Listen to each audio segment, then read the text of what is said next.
If you've seen my channel, you've heard me talk about Dokapon Kingdom before. I have amazing memories with this game. It's one of my favorite games of all time. And in the past, I've collected one of every copy of Dokapon Kingdom. And today we're just going to go over some more that I've gotten. Dokapon Kingdom, if you haven't seen the videos before, is essentially kind of like a Mario Party Monopoly RPG, kind of. That's not a great way to describe it. You should just play it if you ever have the opportunity. But it's a game I have great memories with. In the past, I've collected at least one version of every game that was ever released, mostly games that were released in Japan, because the series is predominantly Japanese.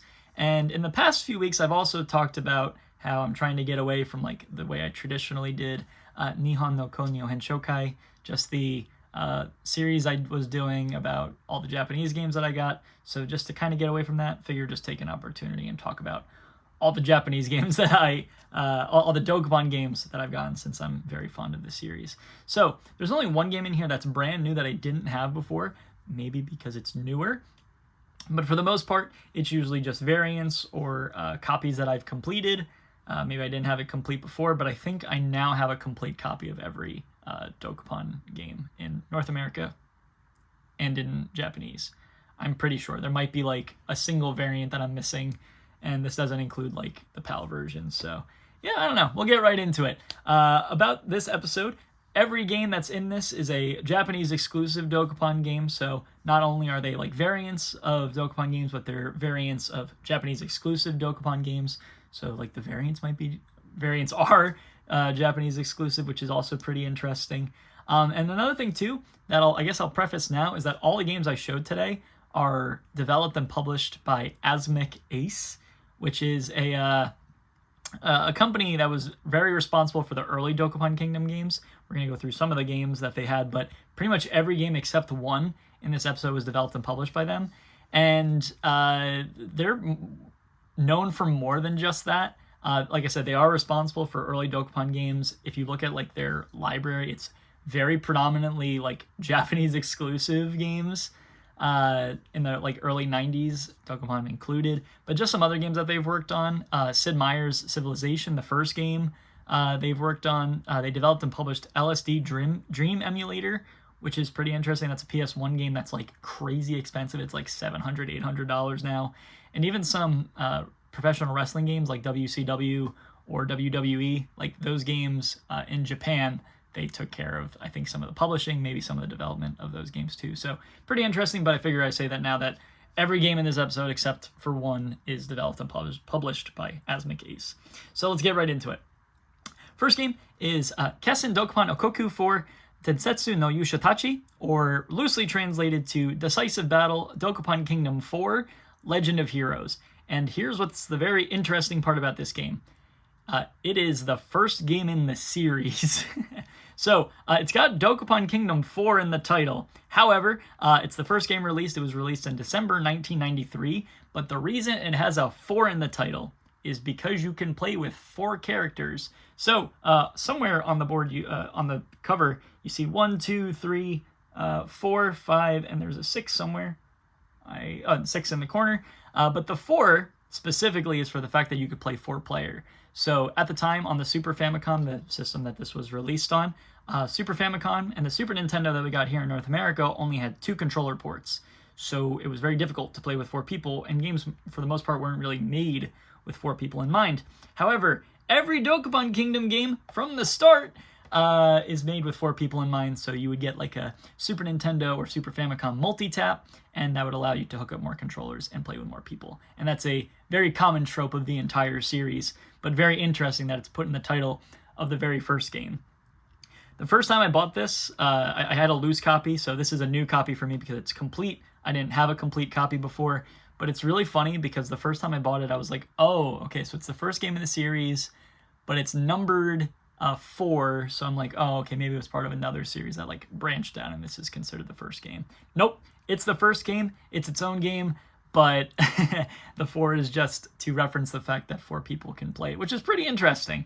So it's the same game style as every Dokapon Kingdom game, where you go around, you're battling monsters, you are taking over towns. Your job is to gain overall value, and at the end of how many weeks, however long your campaign is, you have a total value, and whoever has the highest value wins. So you master jobs, you cause some havoc. It's pretty interesting. If you ever played Dokapon Kingdom, for the most part, a lot of these games are pretty accurate to that idea, but still pretty cool to get a now complete copy of the first game. I had a loose copy. I might have had like 2 loose copies, and then I went out of my way just to get a complete one to say I had it complete.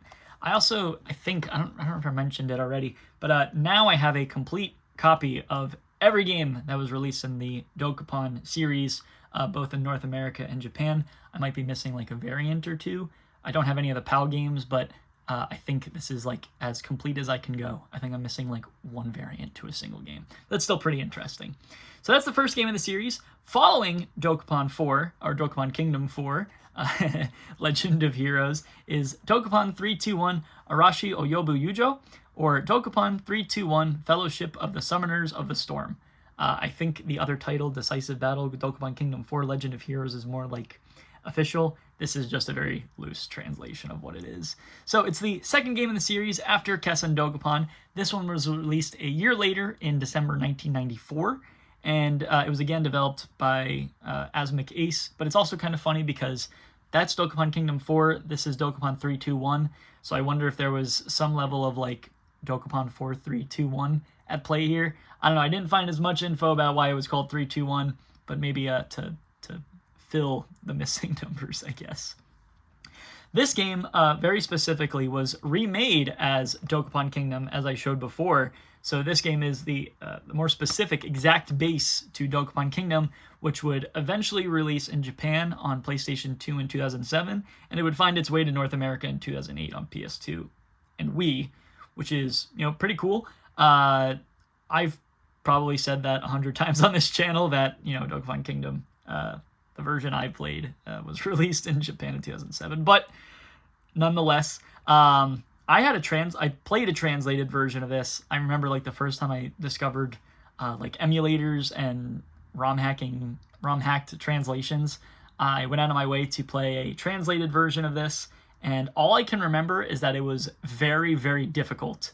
So the map was the same, the monsters were the same, obviously the graphics weren't the same, the game was completely remade from the ground up with just like the basic idea of the game there, but I remember playing the translated version, I'm like, why is the AI so strong for no reason, even on like super easy? So get kind of weird about that, but I'm glad that at least the game would eventually be remade because it was such a good idea to begin with, and it was remade in such a way that could be enjoyed by kids in the early 2000s or mid 2000s, I guess. But yeah, Dokapon 321 didn't have a complete copy before. I think this was the first Japanese game I ever bought in the Dokapon series, because I was like, oh, I have to get the one that the game is based on. And so I got a loose copy, never paid for a complete copy, but now I have a complete copy. So there we go, Dokapon 321. So we've gone in order so far. We've gone the first Dokapon game, the second Dokapon game, and what comes after the second Dokapon game? The third. So this one is Dokapon Ikari no Tekken, or Dokapon Sword of Fury. And this is the third game in the series following Dokapon 321, and it's again developed and published by Asmik Ace. So this one was originally released in November 1998, so there was a little bit of a gap between Dokapon 321 and Dokapon Sword of Fury, about a 4-year gap. But the original game was released in November 1998, and then it was re-released under the PlayStation The Best line in December 1999, and that's what this variant is. So another one of the very first few Dokapon games I ever bought when I figured out how to buy Japanese games. I got the PS1 version of Dokapon Sword of Fury, just the base version of it, like the non-variant version. And over time, I was like, okay, well, I guess I got to get the variants, because I came across and I'm like, oh, I don't have that yet. But before getting into the variants, let me talk a little bit about the game, because it's a little different from the previous ones. So your goal here is to beat Wallace, who is a recurring character in most of the games, including Dokapon Kingdom. So, for example, your goal in Dokapon Kingdom is just to go around beating monsters, and sometimes Wallace appears as like an in-game event that you have to go defeat, but Wallace is like the main antagonist to Dokapon Sword of Fury. So you have to beat him like multiple times a chapter, and it does eventually end up with you in the demonic world and having to beat the Demon King, which is another very common trope of Dokapon games, to, you know, kind of be in hell for at least part of the story for whatever reason.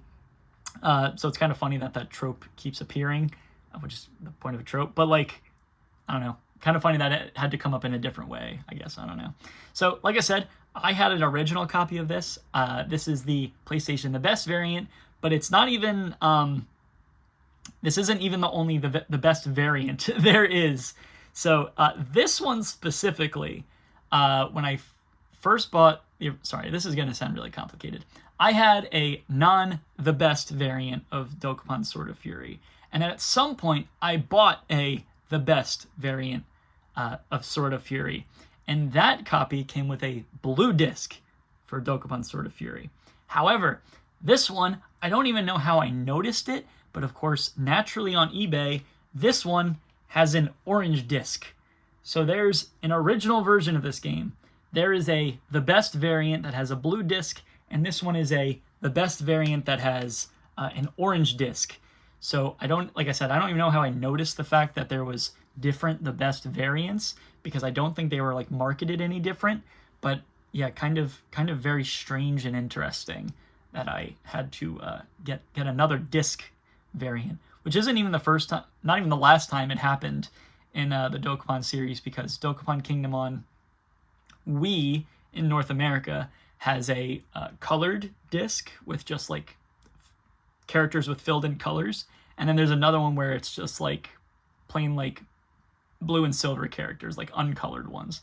So kind of weird that over time different releases of the game had different disc colors, but even weirder that like the best variant had different colors. I don't know, it's very strange to me. So I now have the best variant. I've said the best a couple times. The best is just a just kind of like a greatest hits that we would consider here, just on PS1. So yeah, now I have 3 copies of it. But I don't exactly only have 3 copies of it. I actually have 4, and the only brand new game to my collection here in this episode is a Switch remaster of Dokapon Sword of Fury. So this remaster was released just this past August, and I didn't even know it was coming. I remember how psyched I was when the Dokapon Kingdom remake was getting released. Not remake, it was basically a port. But I remember how excited I was and how much I was listening for it to happen, and then I had no idea this was coming. But it's kind of funny, because if you go onto pricecharting.com, which is the website I use to track my collection, and if you have in like some specific search, it'll tell you how many games you have in that search. So it was funny, I happened to, for one reason or another, look up Dokapon, Japanese Dokapon games in price charting, and I noticed I only had 11 out of the 12 games, and I'm like, how's that possible? I have all of them. So I looked at the one I was missing, and I'm like, oh my god, there's a remake on there's a remake on Switch of the PS1 game that I didn't have. So I went on eBay that night and bought it, and it came very quickly, so I'm very happy about that. But now I'm back to having all 12 Japanese releases in in price charting. But it's still pretty funny that I didn't know it was coming. That's how I figured it out. It was a very weird way of finding it out. So this time, this version of the game was developed and published by Sting, which is, they've worked on more recent Dokapon titles. I believe Sting was more involved in the original Dokapon Kingdom, the Dokapon Kingdom that was released on PS2 and Wii. I think they were more involved than like Asmic Ace. I'm pretty sure Sting was more involved than Asmic Ace on the remake of Dokapon Kingdom for Switch. So Asmic Ace kind of out of the game, literally and metaphorically. But yeah, Sting took care of this one. And this remaster has brand new art, it has online capability, general quality of life improvements as you'd expect, and it even has like difficulty sliders that previous games in the entire series didn't have. So not necessarily difficulty sliders for the PS1 game, difficulty sliders that are like brand new to the series, which is really, really neat. Just thinking more about this game, the Dokapon Kingdom port on Switch, it's kind of stinks. I was like super excited for it because I thought we were going to have like new content or new art or anything like that, and that wasn't really the case. It was literally just kind of a port just to bring Dokapon Kingdom to Switch. It has online capability, it has some updated graphics, but for the most part, it wasn't really changed, whereas this one is a little bit more ground up. Now, to be fair, Dokapon Kingdom, the Switch port, is based on a PS2 game, whereas this one is based on a PS1 game. PS2 game a little bit more polished than a PS1 game, so maybe like Dokapon Kingdom didn't really need that much work. I think it could have used some more content, but this one a little bit more faithful to recreating it, even if for the most part it's still the same. The graphics are updated enough so that you can play it.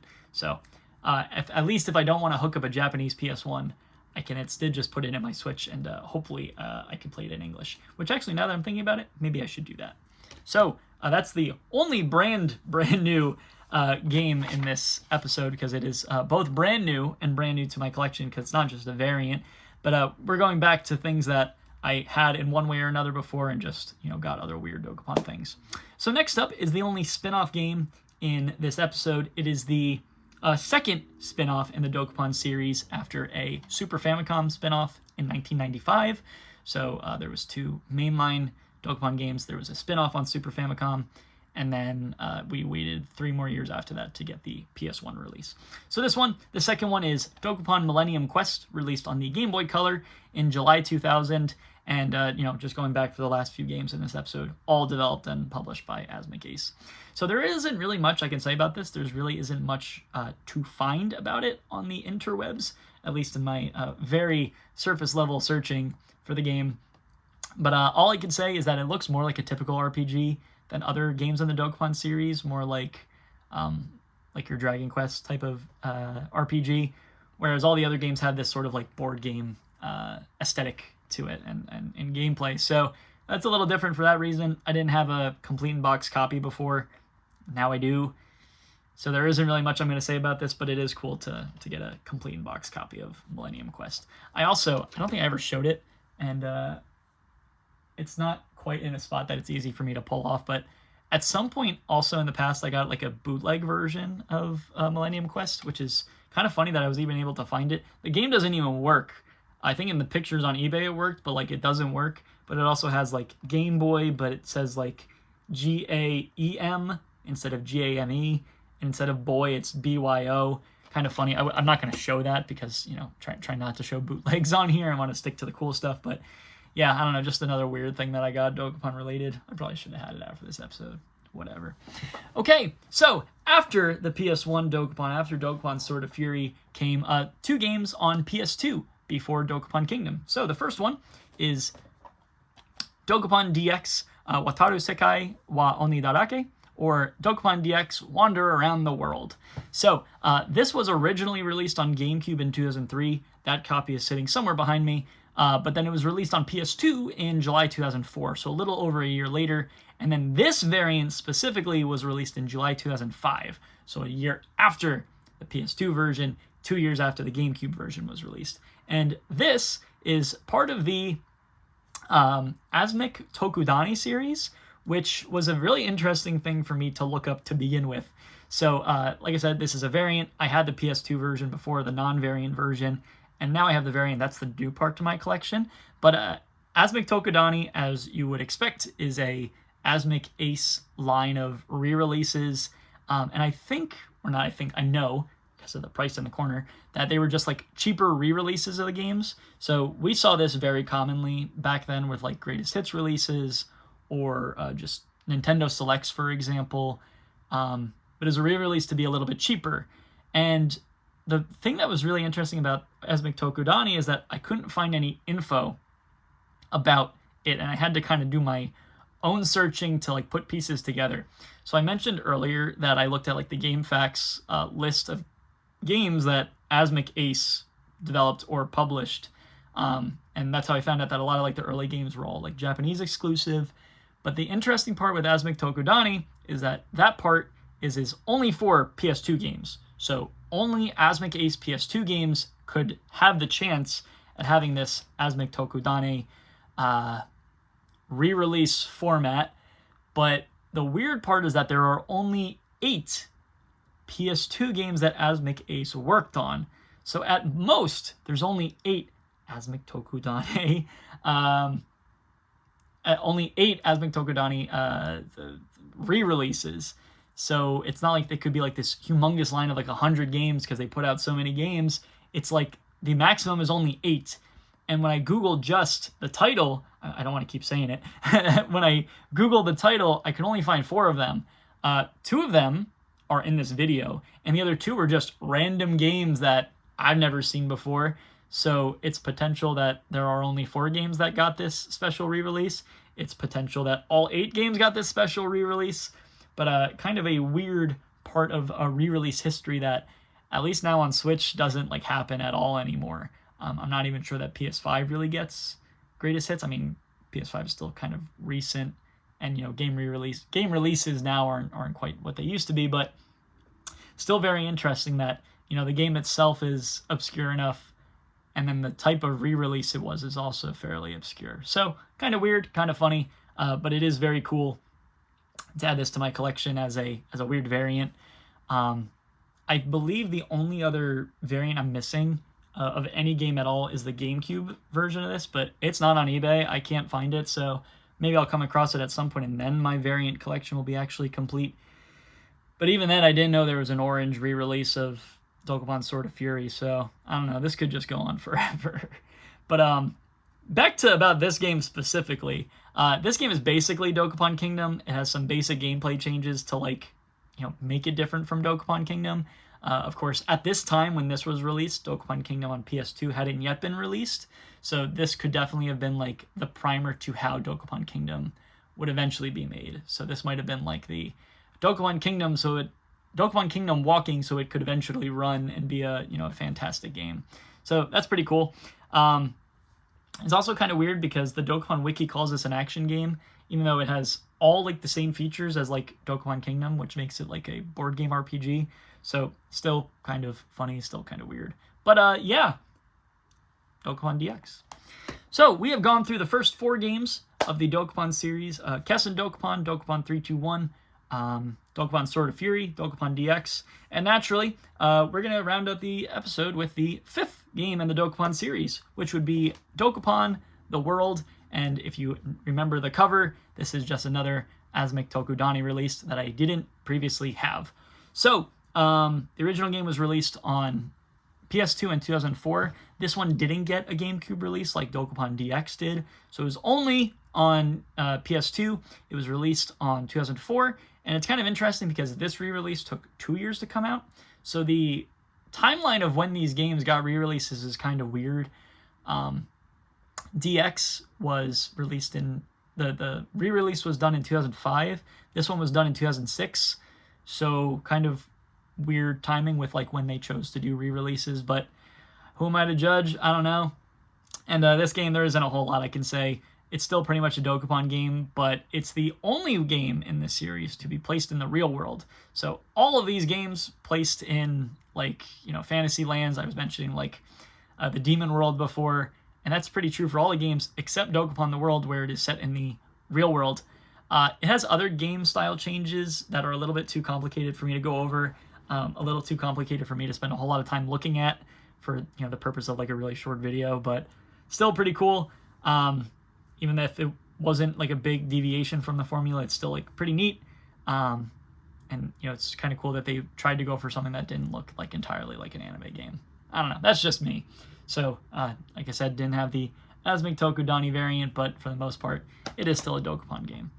So that's the first 5 games in the Dokapon series that I coincidentally just either got complete in-box copies for or got different variants for.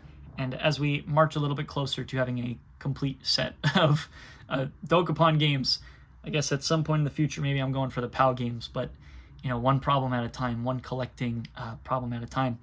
So that's the first 5. The 6th release would end up being Dokapon Kingdom on PS2 in 2007 on PS2, and that would end up being the first main release Dokapon game in North America.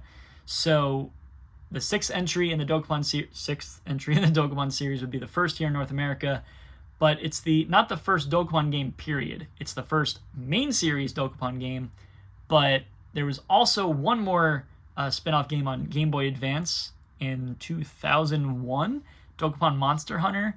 It was originally Dokapon Q in Japan, And then that was brought to North America in 2001 as Dokapon Monster Hunter. That was technically the third and final spin-off to Dokapon. But there haven't been any more, really any more releases in the Dokapon series. So Dokapon Kingdom was released in 2007. There would end up being a DS game, Dokapon Journey, not that long after that. Do I have the year on here? I do not.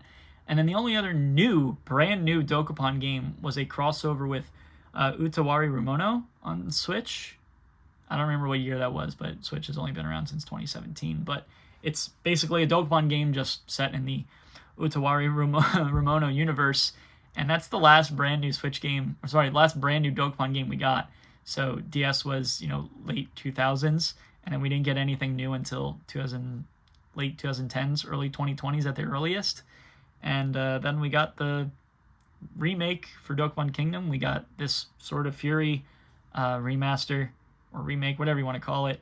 So there hasn't been much going on. It's been relatively dormant otherwise, which is kind of sad. But hopefully, there's a new game that not only comes out in Japan that I will immediately buy as soon as I find out, but hopefully another game that we can get here in North America for something a little different. I love Dokapon Kingdom, but when I was playing through it on Switch with the same content as I did 10 years ago, I was like, I can use some new things to this game. So it's whatever. But with that said, I'm pretty confident in my knowledge about these games, but if there's anything I missed out at all, please let me know.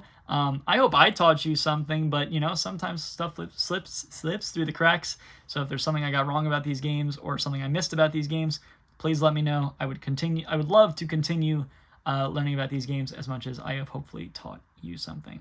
So with that said, bye.